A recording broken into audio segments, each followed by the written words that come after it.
Le cas de figure que je plante, c'est ton homme, il a perdu son travail, tu sais que c'est un battant, tu sais que c'est quelqu'un en fait qui n'est pas paresseux.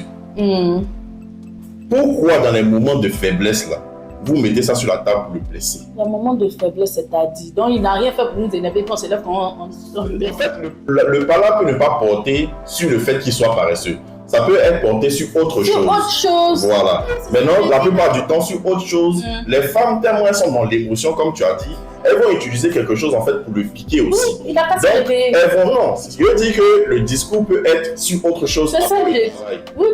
C'est ça, il dit là. Mais quand on pique là, c'est pour que vous vous réveillez. Oui, mais tu le vois se battre. Tu vois que ça ne marche pas. Lui, il est venu vers toi pour te demander une solution. Et toi, au lieu de lui donner la solution, tu le piques pour le rabaisser encore plus. Mais il se bat pour aller. Il se bat pour pouvoir sortir de la galère. De la galère. Oui, pour pouvoir justement gérer son rôle d'homme dans le foyer. Il vient te poser ça comme problématique. Et toi, il y a un discours qui vient d'ailleurs, tu mets ça sur la table pour le blesser, pour le faire réagir. Alors que tu sais très bien qu'il fait des efforts, mais il n'y arrive pas. Pourquoi vous faites ça en fait? Il y a des femmes qui sont immatures émotionnellement. Il y a des choses qu'on ne fait pas. Ok? Ça, je suis d'accord avec toi. Il y a des trucs qu'on ne touche pas. C'est-à-dire l'ego de l'homme même à la base, là, on ne touche pas. Mais, encore, je reviens sur le fait qu'il y a des hommes qui se sentent tellement à l'aise dans leur situation qu'au lieu de continuer à se battre, ils voient une madame qui fait tout. Donc du coup, il est assis là, il attend. Il attend le miracle de Dieu. D'accord. Bon, ça, c'est le volet financier. C'est ça. On va maintenant parler d'un sujet encore plus sensible sur ce volet des hommes-là, mais qui n'aiment pas parler de ça à leur partenaire. C'est le volet sexuel. Ton partenaire ou ton homme n'arrive pas à te satisfaire sexuellement. He went there. Il est frustré. Tu préfères qu'il vienne te parler de ça pour qu'ensemble vous puissiez trouver une solution? Ou bien il va parler à ses gars pour trouver une solution? J'étais devenu me parler. Moi-même là, je vais lui dire. Non, mais ça c'est ton cas à toi. Mais tes soeurs qui sont dehors ne font pas la même chose que toi. Certaines vont se mettre justement à le traiter d'impuissant, à dire qu'il vaut rien, à dire que oui, voilà, c'est pas un homme, etc., etc. Il ne voit pas comme ses amis là sont comme ça. D'ailleurs, même mon ex, il était comme ça.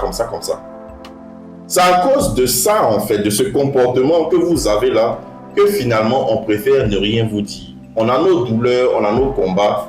Au lieu de vous parler à vous qui êtes à côté de nous, on préfère avoir un cercle d'amis où on va aller boire une ou deux bières. Et puis, c'est là-bas, maintenant, on va prendre les solutions pour venir régler. Maintenant, moi, je vais te poser la question. Du côté sexuel, tu te lèves dans parler à ton camarade. Il y a la solution, c'est lui, tu mourras. Mais au moins, lui, c'est un homme comme moi, il me comprend. Oui, il va te donner la solution. Voilà, donc lui, au moins, il pourra me dire, ah, dans ce cas de figure là, frère, voilà ce que tu peux faire. Voilà, c'est ça en fait. Oui, voilà, entre nous les hommes. Parce qu'en parlant de ça, une femme, oui, elle peut te donner la solution. Ça peut être réglé. Ça sera réglé, vous allez avancer. Mais je reviens toujours sur la même chose. Demain, dans Palab, là, ça sort encore. D'ailleurs, même toi-même, la dernière fois là, ou bien vous allez parler de ça en copine. Oui, c'est-à-dire que vous êtes là en copine, le gars rentre, et puis toutes les copines de ta femme ou de ta go te regardent en bizarre. Tu as l'impression que la go de ta femme ou ta go là a parlé de votre mouvement à ses copines. Donc quand tu rentres au salon, quand tu rentres dans le mouvement, elle te regarde, lui là, on le connaît. C'est bizarre. Oui, en fait, c'est votre comportement là qui nous fatigue. Mais c'est la même chose quand vous faites bien le boulot là, genre. On établit aussi, on parle de ça. C'est important. D'accord. Parler de ça quand c'est bon, je suis tout à fait d'accord. Mais parler de ça quand c'est mauvais, ça nous expose. Ça expose notre virilité et c'est pas très intéressant. C'est la même chose qu'avec vous quand vous êtes entre vous des hommes, vous parlez. Nous aussi, peut-être par exemple, si une de nos copines, one of my friends, for example, have a solution, elle a une solution, je vais là pour avoir la solution aussi de comment. Et c'est vrai que j'expose mon mari, mais je cherche aussi la solution. Oui, mais on peut chercher la solution sans exposer son mari. Donc, je dis quoi, ma camarade dit... Tu dis ma camarade à son mari que t'entends bien mon cousin. Quand tu dis comme ça, la copine, elle sait que c'est toi. Non, mais Dieu dit, tu peux dire une connaissance ou mon oncle ou mon cousin, je sais pas, quelqu'un de lointain qu'on ne connaît pas. Et puis maintenant, tu peux avoir la solution, mais quand tu exposes ton mari comme ça nous met, je le dis encore, Ça nous met dans une position où on n'a plus confiance en vous. Madame. On n'a plus envie de vous dire quoi que ce soit.